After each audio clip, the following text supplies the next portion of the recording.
جب اللہ تعالیٰ اپنے بندے پہ کرم فرماتا ہے نا تو اسے نیکی کی توفیق عطا فرماتا ہے۔ جب وہ نیکی کی توفیق عطا فرماتا ہے نا تو اس پر اجر عظیم عطا فرماتا ہے۔ پھر یوں ہوتا ہے کہ سب سے ہلکی جو نیکی ہوتی ہے نا بندے کی، اس پر بھی وہ 10 اجر دیتا ہے، کیونکہ وہ نیکیوں کی قدر کرتا ہے، وہ بندے کے اعمال صالحہ کی قدر فرماتا ہے، وہ بندے کو حوصلہ بڑھانے کے لیے 10 نیکی عطا فرماتا ہے۔ لیکن جس کے بندے پہ کی نیکی اور عبادت پر پیار آتا ہے نا اسے 70 دیتا ہے، جسے اور پیار آتا ہے نا اسے 100 دیتا ہے۔ پھر میرے آقا علیہ السلام فرماتے ہیں کہ اسے اور پیار آتا ہے، اس کی نیکی بڑھا کے 700 گنا کر دیتا ہے۔ پھر جس پہ اور پیار آتا ہے نا، مکمل اخلاص سے کیا ہو، پوری جانفشانی سے کیا ہو، بڑے من سے کیا ہے، بڑے مان سے کیا ہے، اپنے رب کے لیے کیا ہے، خالصتاً للہیت سے بھرپور عمل کیا ہے، تو پھر اللہ تعالیٰ اس پر 700 سے بڑھا کر 1000 تک اجر عطا فرماتا ہے، 1000 گنا۔ اور آقا علیہ السلام فرماتے ہیں اس کے بعد کہ پھر جس کے لیے رب چاہتا ہے جتنا چاہتا ہے اتنا بڑھا دیتا ہے۔ حشر کے میدان میں یہ عمل احد پہاڑ جیسے، تہامہ پہاڑ جیسے ہوں گے۔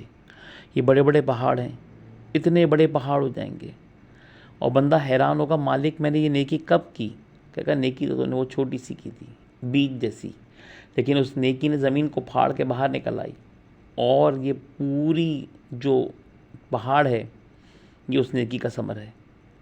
تو نیکی رب کے یہاں بڑھتی رہتی ہے، اور اللہ تعالیٰ خود قرآن میں فرماتا ہے من ذا الذی یقرض اللہ قرضا حسنا، تو یہ نیکی قرض حسنہ ہے جو ہم اپنے رب کو دیتے ہیں، اور اس کے بدلے میں وہ اس کو بڑھاتا ہے، حتیٰ کہ بہت بڑھاتا ہے اور اتنا پہاڑ تک کر دیتا ہے۔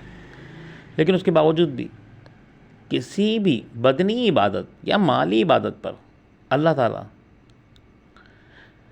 بندے کو اجر تو عطا فرماتا ہے، جنت عطا فرماتا ہے، بخشش عطا فرماتا ہے، مغفرت عطا فرماتا ہے، لیکن اپنا دیدار، اپنی رویت، اپنے جلوے کا اظہار اس بندے پہ، اس کے اور اپنے درمیان پردے کا اٹھا دینا، یہ نہیں فرماتا۔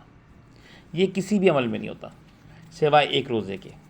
تو ایسی کیا بات ہے روزے میں کہ روزے ہی کے اوپر یہ اجر دیا گیا؟ روزے پر یہ جو اجر عظیم دیا گیا کہ رب تعالیٰ کا دیدار نصیب ہوتا ہے، اس کے جلووں میں بندہ گم ہو جائے گا، اس کے جلووں کو دیکھنے کی سعادت نصیب ہوگی، تو یہ جو روزے پہ اجر دیا گیا ہے اس کی وجہ کیا ہے؟ تو شیخ عبد الرحمن صفوری رحمۃ اللہ علیہ فرماتے ہیں کہ جب اللہ نے کائنات بنائی نا تو تمام سے پوچھا کیا میں تمہارا رب نہیں ہوں؟ تو سب نے کہا کالو بلا، کیوں نہیں، بے شک آپ ہی ہمارے رب ہیں۔ جب اللہ نے نفس امارہ سے پوچھا نا کہ میں کون ہوں، تو نفس امارہ نے جواب دیا آپ کون ہیں؟ اللہ نے اس کی اس جواب کی وجہ سے اسے 1000 سال جہنم کی آگ میں جلایا، 1000 سال تک جہنم کی آگ میں جلانے کے بعد دوبارہ نکالا، اور نکالنے کے بعد دوبارہ پوچھا نفس امارہ سے کہ بتا اب میں کون ہوں؟ تو پھر نفس امارہ نے وہی جواب دیا کہ آپ بتائیں آپ کون ہیں؟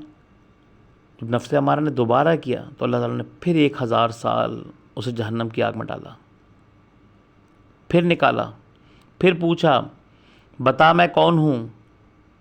تو نفس امارہ نے پھر وہی جواب دیا بتائیں آپ کون ہیں؟ جب ہر ذی روح کو، ہر بننے والی پیدا ہونے والی مخلوق کو، ہر روح کو پتا تھا کہ آپ ہمارے رب ہیں، کیا نفس امارہ کو پتہ نہیں تھا؟ پتہ تھا، پھر بھی اسے جواب یہ دیا کہ آپ کون ہیں۔ اب 2 مرتبہ 1000 سال کی اللہ نے سزا دی ہے جہنم کی آگ کی، کیا میرے رب کو پتہ نہیں تھا کہ جہنم کی آگ کی سزا دوں گا 1000 سال، اس کے بعد بھی نفس امارہ یہ کرے گا؟ پتہ تھا، لیکن مخلوق کو، خلقت کو بتانی تھی کہ دیکھو یہ کیا سلسلہ ہے، جو نفس امارہ تمہارے وجود کے اندر پیوست کر دیا جائے گا، رکھ دیا جائے گا، اس کا عالم کیا ہے کہ اسے 1000 سال جہنم کی آگ میں رکھو تو بھی وہ نہیں سدھرتا، اسے مارو گے تو وہ اور بھپر جائے گا، اسے تکلیف دو گے تو وہ اور تمہارے خلاف ہو جائے گا، وہ سدھرتا نہیں ہے، اس کو سدھارنے کا طریقہ کچھ الگ ہے۔ تیسری بار اللہ تعالیٰ نے اس کو جہنم کی آگ نہیں دی، 1000 سال تک نفس امارہ کو بھوکا رکھا. جب بھوکا رکھا نا اور پھر اس سے پوچھا کہ بتا میں کون ہوں, تو نفس امارہ کہنے لگا کہ آپ میرے رب ہیں. تو نبی پاک صلی اللہ علیہ وآلہ وسلم فرماتے ہیں کہ اپنی خون کی رگوں کے اندر جو شیطان بہہ رہا ہے نا, یہ جو نفس امارہ کی خواہشات بہتی رہتی ہیں نا, اس کے بہاؤ کو تنگ کرو, اسے روکو, اسے تنگ کرو. اور کس طرح تنگ ہوتا ہے یہ بہاؤ؟ انہوں نے کہا روزے سے. اللہ کے لیے روزہ رکھو. جب بندہ روزہ رکھتا ہے نا تو یہ بہاؤ تنگ ہو جاتا ہے. 1000 سال نفس امارہ کو بھوکا رکھا, آگ جو کام نہ کر سکی وہ بھوک نے کام کر دیا. تو جب بندہ اللہ کے لیے کھانا پینا چھوڑتا ہے نا تو اس کا بہاؤ تنگ ہو جاتا ہے, شیطان بھی اس سے دور ہوتا ہے, اور پھر اللہ نے اس کو روزے کی فضیلت دے دی. جب روزے کی فضیلت دے دی نا تو اس کے خون کے بہاؤ میں سے جو نفسانی خواہشات تھی نا وہ بھی ختم ہو جاتی ہیں. جب وہ ٹوٹنے لگتا ہے نا تو اس کو رب کے علاوہ کچھ بھی یاد نہیں آتا. بھوک سے جب نڈال ہو جاتا ہے نا تو اپنے رب کو پکار رہا ہوتا ہے. تو اس وقت اپنی حالت دیکھا کریں. اس وقت دل نہیں چاہتا گناہوں کا, اس وقت گناہوں کا دل نہیں چاہتا. جب مغرب قریب ہو اور بندہ جو ہے 15 16 گھنٹے کے روزہ رکھ چکا ہو, اب پیاس سے حالت خراب ہو رہی ہے, شدت پیاس ہے, اس کو نڈھال کیے ہوئے, تو اس وقت اس کو گناہ کی لذت کتنی بھی ہو اسے اٹریکٹ نہیں کرتی, کیونکہ اس کی خون کی رگوں میں اس کے اندر سے گناہ کی جو لذت تھی نا, وہ نفس امارہ کا بہاؤ تھا نا, تنگ ہو گیا ہے, وہ رک گیا ہے, تب اس کو بہکا نہیں سکتا. تو اسی لیے اللہ تعالیٰ نے اس عبادت کا ثمر جو رکھا ہے نا وہ یہ رکھا, کیونکہ اس طرح کی عبادت کرنے والے پھر فلاح پا جاتے ہیں, کامیاب ہو جاتے ہیں. حضرت سلیمان علیہ السلام نے خواب میں دیکھا کہ کوئی ان سے کہہ رہا ہے کہ سلیمان تم نے جو روزے رکھے نا اس میں سے ایک روزے کا ثواب مجھے دے دو, اور اس کے بدلے میں دنیا و معافیہ, جو کچھ اس دنیا میں ہے اور جو اس کے باہر ہے وہ سب لے لو, وہ سب لے لو. سلیمان علیہ السلام خواب میں جواب دیتے ہیں کہ نہیں, میں اپنے روزے کا ثواب نہیں دوں گا, تو مجھے چاہے پوری دنیا کائنات دے دے, میرے قدموں میں ڈھیر کر دے, میں تجھے روزے کا ثواب نہیں دوں گا, یہ روزے کا ثواب میں تجھے دے نہیں سکتا. جب وہ ندا کرنے والا نے ندا ختم کی نا تو سلیمان علیہ السلام نے خواب میں اب رب کی ندا آئی, اے سلیمان ایسے ہی روزے رکھتا رہے, ایسے ہی روزے رکھتا رہے, تو اپنے روزے کسی کو نہ دینا اور تو مستقل روزے رکھ. سلیمان علیہ السلام کے لیے یہ تاکید تھی رب کی, سلیمان تو مستقل روزے رکھ, تو روزے رکھتا رہے, ہم تجھے اپنا دیدار دے کر آئیں گے, ہم تجھے اپنا دیدار کرائیں گے. تو روزے کی جزا دیدار اس لیے ہے کہ بندہ اندر سے ہی پاک ہو جاتا ہے.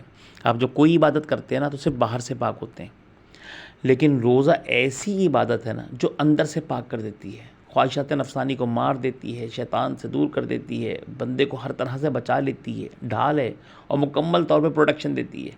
اسی لیے روزے کا جو صلہ ہے نا وہ دیدار الہیہ ہے, کیونکہ بندہ اس درجے پہ آ جاتا ہے کہ رب تعالیٰ اس سے راضی ہو کے اسے اپنا دیدار عطا فرما دے. اللہ تعالیٰ ہمیں صرف رمضان کی نہیں, اس کے علاوہ بھی باقی مہینوں کے روزے رکھنے کی توفیق عطا فرمائے. آقا علیہ السلام فرماتے ہیں کہ ہر نبی کو کچھ خاص طرح کے طرز کے روزے دیے گئے, مجھے ایام بیس کے روزے ملے. تو نبی علیہ السلام کی سنت سمجھتے ہوئے ہر مہینے 3 روزے ایام بیس کے 13, 14, 15 کے رکھیں. اس کی فضیلت یہ سنت بھی ہے اور اس کی فضیلت الگ بھی ہے. اور پھر جو ایام بیس کے روزے رکھتا ہے وہ پورے مہینے روزے رکھنے والے کی طرح سے, جو صرف 3 روزے رکھے وہ پورے ماہ روزے رکھنے والے کی طرح. تو ہر مہینے 3 روزے رکھے آپ نے اور پورے مہینے روزے رکھنے والے کی طرح سے, تو سب 12 مہینے آپ نے 3 روزے رکھے تو وہ جو ہے پورے سال کے روزے رکھنے کا ثواب ملے گا. تو آپ کو اللہ تعالیٰ سے ہماری دعا ہے کہ اللہ تعالیٰ آپ کو اور ہمیں اس عمل کی توفیق عطا فرمائے. وما علینا البلاغ.